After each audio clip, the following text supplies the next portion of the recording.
Hey guys, I'm finally uploading another art vlog. I know it's been a while since my last one, and I've since finished the big piece that I was working on. I'll try to share it in a little bit, but I have mentioned on my Instagram that mostly I am trying to wait until I get a chance to put up a website portfolio for all my art where I professionally curate the final pieces. And so that's why I'm kind of hesitant to really share the final look of the things that I've been working on, because really the whole premise of this, me starting vlogging, me starting to share more process work on Instagram, really is to motivate myself to start a website portfolio that shows my body of work and professionally curate them for the future, because I do want to end up selling some of my work and getting into galleries.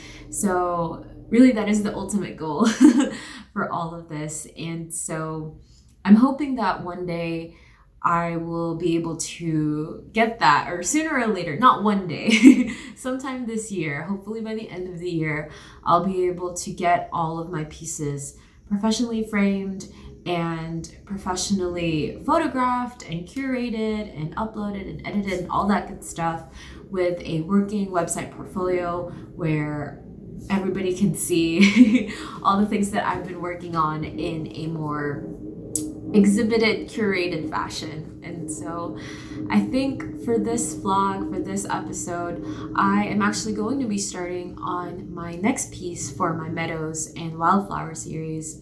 As I've mentioned, I've finished a couple, and I'll show you guys in a second, but I am actually going to be working on a diptych this time, and I haven't really worked with like a diptych or a triptych before, and so I thought this would be a really fun way to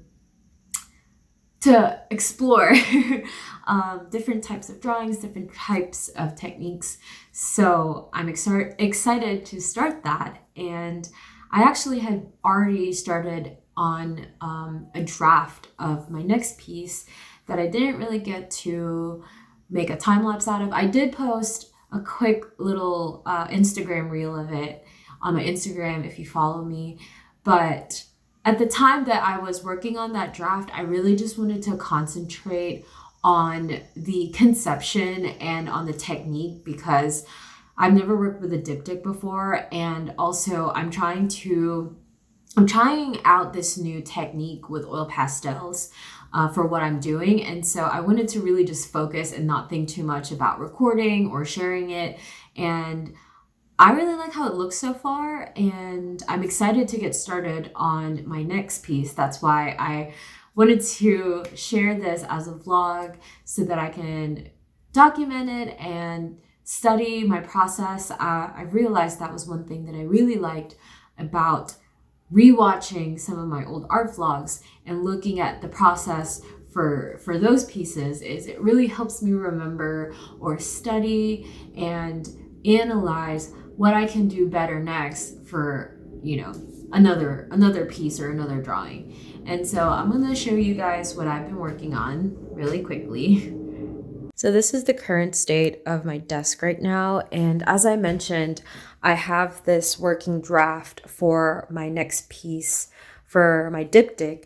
And essentially, one of the things that I learned from the past drawing that I just finished, as you may remember, I had my sketchbook pinned up to the wall side by side to the big piece of paper that I'm working on.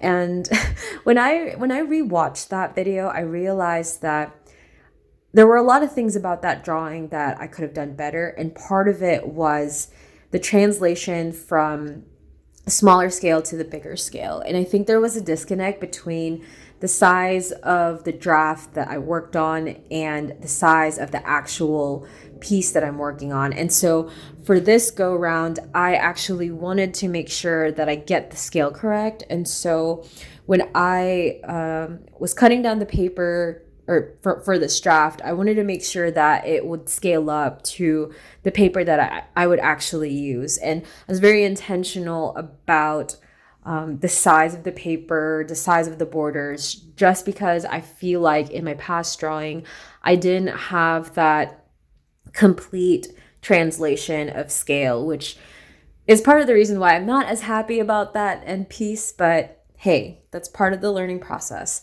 And so for this diptych, I'm actually thinking of doing a dandelion field, which was inspired by this painting that I saw on Instagram, and I'm going to put it right here in the screen. And I thought that that was such a very interesting painting, and there was something emotionally charged about it for me that I was like, oh, this is a perfect inspiration for my next piece. And so I wanted to get my take on it or take my own spin to that painting that really inspired me. And so this is kind of what I came up with. And this is a draft. I purposefully did not finish this all the way because I think I got out of it what I needed to, and it was mostly to try out this new technique with the pastels. Obviously, there is still a lot of work that needs to be done here, but I think for the most part, this was a good step for me to map out where I want things, how I want things to look like, and if the technique that I was thinking about will work. And I think that it will, so I'm pretty confident about this draft. And so that's why for today's vlog, I am really excited to start working on this new piece and work on my first diptych. So last time I had my big piece of paper taped to the wall right there with my sketchbook pinned on this side for reference. And I think I should be able to do the same thing for my diptych, where I have both pieces of paper pinned or taped side by side and have my reference sketch somewhere in here. And the paper that I'll be using this time won't be as big as the one from last time. This is the paper that I'll be using, which is the Canson Mi-Tinte paper in Lily. So it's kind of an off-white color, which is a similar dimension and size as the first piece that I work on, which is right behind here for Primavera, which is a 19 inches by 25 inches piece of paper. And here I used whatever the equivalent is of the white paper in the Canson Mi-Tintes line, but the one that I'll be using for the diptych will actually be somewhat off-white, kind of yellowish, just because I wanted to get that background, to show through a little bit for the dandelions, which is a little bit yellowish. It's not completely white. And so that's why I decided to go with a more off-white color. And this is one of the updates I wanted to show you guys of how I'm managing the works or the pieces that I finished, since I really do not have space here in my quote-unquote studio. I ended up just pinning them to the wall with some binder clips. And I thought like, oh, this is actually pretty neat because I get to see them and reference them in case that, I'm losing a little bit inspiration or feeling a little bit lost. I thought it was such a good idea to just have them pinned to the wall like that. And I know that it's a little bit inconvenient because essentially my easel, I don't really use this easel all that much at the moment, but it's like right up against it. But I thought it's a good way to just, keep them together and kind of keep them organized, because I really don't want to roll them up, or I really don't have any place to store them right now. So I thought that was a interesting, fun little way to get them pinned to the wall. But today we'll be prepping this wall, and we're going to go ahead and get that started.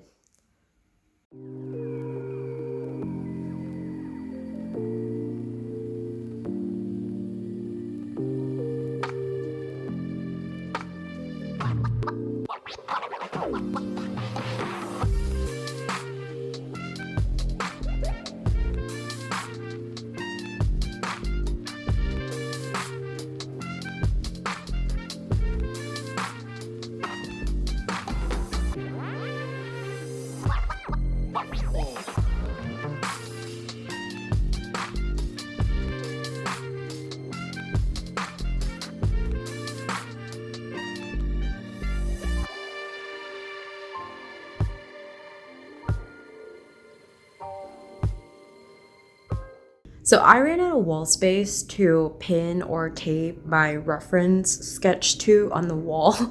So I ended up just taping it for now on the side of the wall, because if I'm going to be working right here anyways, I would rather just have something, instead of looking up or like looking down, to have something right kind of in my eye level to reference my sketch to. But when I was removing the tape from my sketch, I really messed it up. And the difference this time around is I actually used the Strathmore pastel paper and not the Canson Mitante. And that's actually the first time I've ever used the Strathmore pastel paper. And I realized this the first time I used it too, that whenever I try to tape the borders to it, it really catches the paper. And I think the big difference is that the Strathmore pastel paper is 80 pound and the Canson Mitante is 98 pounds. So that's quite the difference if you're looking for pastel paper, because I've never really run into that problem with the Canson Mitante. I mean, there were, if I can remember, a few times where I felt like the tape got caught on the paper and it was hard to remove the rest of it. But I, like, for the most part, I think it's been pretty consistent. But with the Strathmore, I'm finding that I don't think that that's a very conducive material or paper to use if you're trying to tape stuff. Because look, it really caught that edge right there, and I ripped that side, so that's not good. So I don't know if I'll ever use Canson or Strathmore pastel paper again. So yeah, the paper weight really does matter when you're taping, so just be careful about that when you're considering any of the pastel paper products. So today we're just going to go ahead and start the base sketch for the diptych, and as always I try to use a colored pencil to start the base sketch off of, and yeah, let's just get started.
So this is the current state of the base sketch.